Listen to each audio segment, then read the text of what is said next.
So this is where the plot of Ramayana truly begins. Brace yourself in the seeds of selfishness and wrong desires are now being sown in the mind of Ravana. All his goodness is about to be cast aside as he embarks on the darkest path imaginable. The consequences are beyond belief as the journey from where there is no return.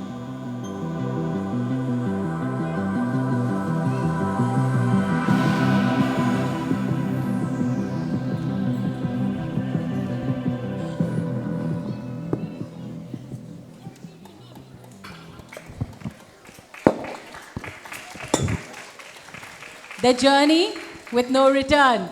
So is it the right time for interval? So far, so good? They are 4 years old, but look at the energy. And I can't see even equal energy in the parents today, let alone more. Thank you.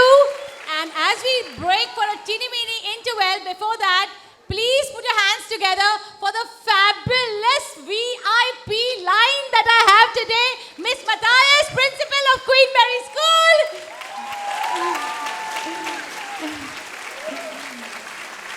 Miss Baban, Principal of New Activity High School.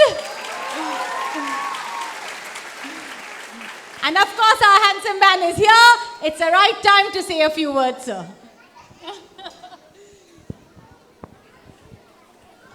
Thank you, ladies and gentlemen. I'm absolutely honored that I'm here, and it brings me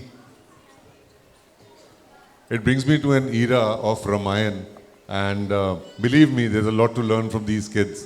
All of you all sitting over there in the balconies, and even the parents. You know, this is something which you all have encouraged your child, your children, your babies to inculcate, and ma'am has absolutely supported. So this is something which is extraordinary. And if we can take even 1% of what we've seen on stage today, I think our lives are made, isn't it? So I feel that we all should learn from Bharat, you know, such a touching scene, such a touchy scene, you know, when he, जब वो चरण पादुका प्रभु श्री राम की उठाते हैं और अपने sir पे रखते हैं, हमें ऐसा लगता है कि आज हमें इस दुनिया में भरत और जटायु की ज़रूरत है। भरत की इसलिए क्योंकि अपने भाई के लिए एक आवाज़ में उसने राज नहीं किया। वो कुछ भी राज कर सकता था 14 साल और उसके बाद भी राज कर सकता था, लेकिन उसने सिंहासन पे क्या रखा? प्रभु की चरण पादुकाएं, जो अपने आप में हमारे आगे की जनरेशन्स को, चाहे वो द्वापर युग हो, चाहे वो कलयुग हो, चाहे वो त्रेता हो, उनको आगे के लिए ये बताने के लिए बहुत ज़रूरी है कि हमें आज की तारीख में क्या करना चाहिए। कितने लोग हैं जो अपने भाइयों के साथ ही लड़ाई करते हैं, अपने भाइयों को कोर्ट्स में लेके जाते हैं, और दोनों भाइयों के घरों में राम मंदिर स्थापित है। कितनी विडंबना है, कितनी अजीब सी ये बात है। हम राम राम तो सुबह करते हैं, शाम को करते हैं, हम राम को तो मानते हैं, हम राम को तो मानते हैं, बट हम राम की नहीं मानते, which is the most important thing. हम अपने पिताजी को तो मानते हैं, लेकिन हम पिताजी की नहीं मानते। आपके पिताजी को कोई बाहर वाला आके कोई 2 शब्द बोल दे, उटपटांग कोई गलत शब्द बोल दे, तो आपका खून खौल उठता है, आपके रक्त के अंदर एक अंगार बरस जाता है। लेकिन उसी पिता को आप लोग क्या बोलते हैं या हम लोग क्या बोलते हैं? हाँ ठीक है dad, will see, will talk about it later.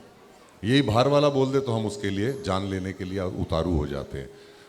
सो कहने का मकसद ये है कि हमें अपने अंदर प्रभु श्री राम की ये जो कथा है, ये नेवर एंडिंग कथा है। It is an evergreen story, और हमें उसके जो बेसिक, जो छुपे हुए अध्याय हैं, अगर हम उसमें से कुछ भी छान के निकालें तो आई थिंक ये अपने आप में एक बहुत बड़ा एक स्टेप है towards Ram Rajya and towards a better mankind. That's what I feel. दूसरा, मैं जटायु का इसलिए मैंने मेंशन किया क्योंकि हमारा जो प्ले है हमारे राम, आप में से किस किस ने देखा है? वंडरफुल। सो हमारा जो प्ले है हमारे राम, जिसमें मैं प्रभु श्री राम की भूमिका निभाने की चेष्टा करता हूँ, वो हमने सिर्फ इसलिए लिखा, मैंने खुद लिखा उस प्ले को, उसमें हमने महात्मा जटायु का मेंशन किया। मैं उनको महात्मा इसलिए कहता हूँ क्योंकि जटायु को पता था कि वो रावण से हार जाएगा, लड़ जाएगा, लेकिन वो मर जाएगा, लेकिन उसने अपने एरिया से किसी नारी का अपमान होते हुए नहीं देखा। ये अपने आप में एक बहुत बड़ी बात है।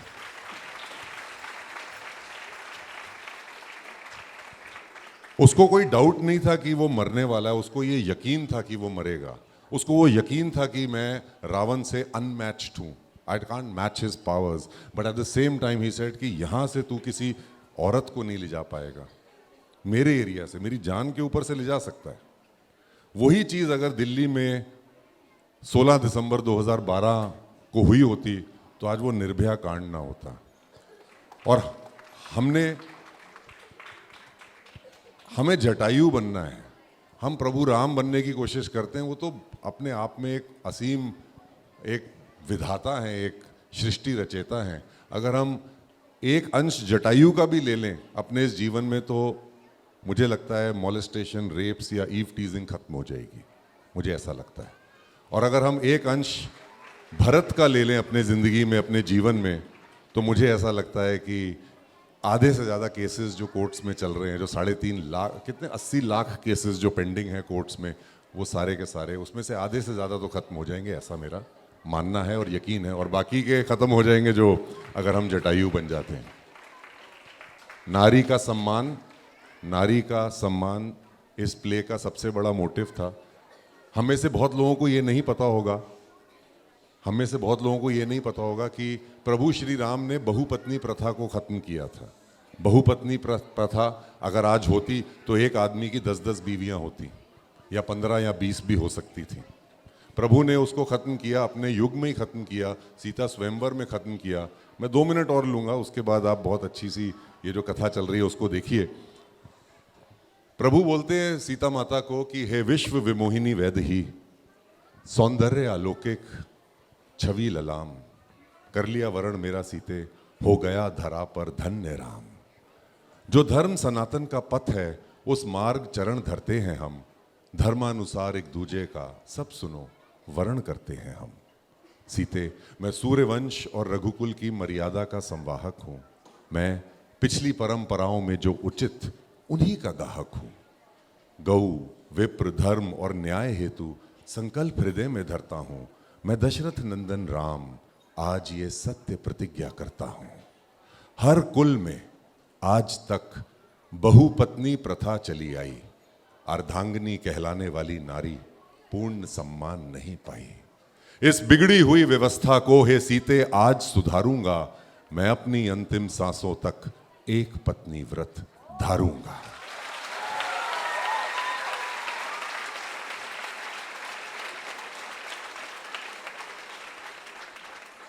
हर धर्म कर्म में उत्सव में नर के समान अधिकारी है, नारी भोग्या है नहीं, पुरुष की शक्ति स्वरूपा नारी है प्रकृति पुरुष, नर और नारी दोनों में तनिक न दूरी है, दोनों के बिना ब्रह्मा जी की ये सारी सृष्टि अधूरी है।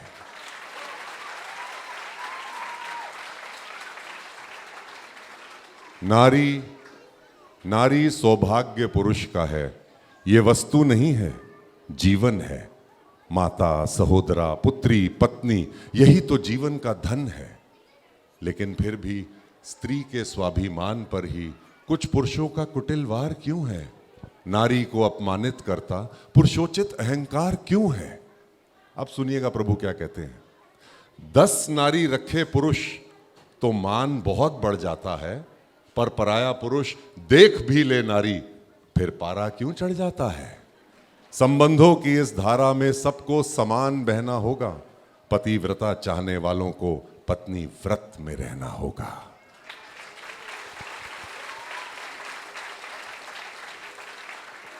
ये बात आज की द्वापर क्या कलयुग तक चलती जाएगी। मर्यादा में यदि पुरुष रहेगा, नारी निज धर्म निभाएगी। नारी है आदि शक्ति, नारी है आदि शक्ति, इससे नारी का प्रथम नाम होगा।